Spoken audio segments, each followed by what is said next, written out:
On his journey to funk greatness, Freekbass meets legendary bassist Bootsy Collins. Relationship with Bootsy? Because here you are, you said you were with Shag, you go on tour, you meet Bootsy. Was it something where he saw you and said, "Man, I dig your playing"? How did that interaction work? Yeah, so like the kind of the Cliff Notes version is so there's a one of Bootsy's singers is a guy named Gary Mudbone Cooper. He's Of course. the main singer for Bootsy. He's almost every P-Funk hit. He's one of the main vocals along with Gary Scheider that you hear. Yep. Um, Cincinnati guy. So he was also in a band called Sly Fox, which is like a pop band. They had a huge hit called "Let's Go All the Way," which Let's go all the way. that's the Let's one. go Yeah, all the way. Yes, of course. that's the one. Boom, Yeah, boom, and cat. ended up being Boom, they boom, cat. It sounds like "We which Will is the Rock You" when you well, hear it's also he kind of got the idea. He told me from the Atomic Dog, Oh, beat too cool. as well.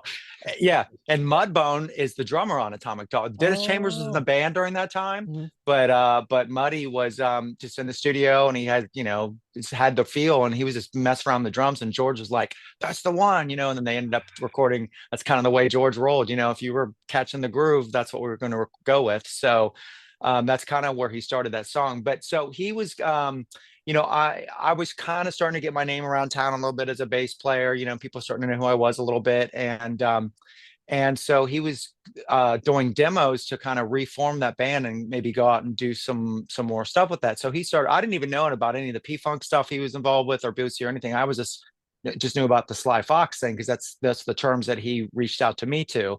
And then when I would go over there to his studio, we'd demo stuff, and then he would kind of start playing different video. I'm like it was like him from like the Houston concert from '76, and I'm like, wait a minute, that's what that's you up there. What? And then I started kind of putting two together who he was with, Mhm. and then he kind of told me his whole backstory.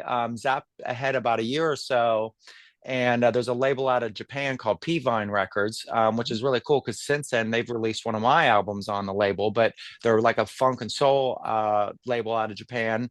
Still Mm. really big today. They do a lot of hip hop as well. Mm. And they were putting together a Jimi Hendrix tribute album with different funk artists doing not cover songs, but songs written about Jimi Hendrix. So, like, I think some of the guys from Ohio Players are doing a track.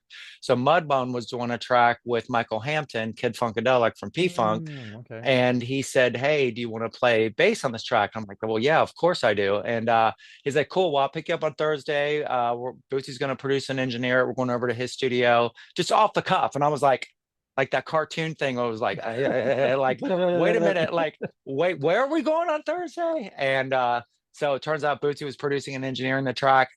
He brought me out to Bootsy's place, and it was a magical day. I mean, the track went great. Bootsy really, really dug the way I was playing, and I'll tell you what. I mean, you always have to ask Bootsy about this himself, but I always had this theory. So the groove in the song just very simple, kind of just da da da da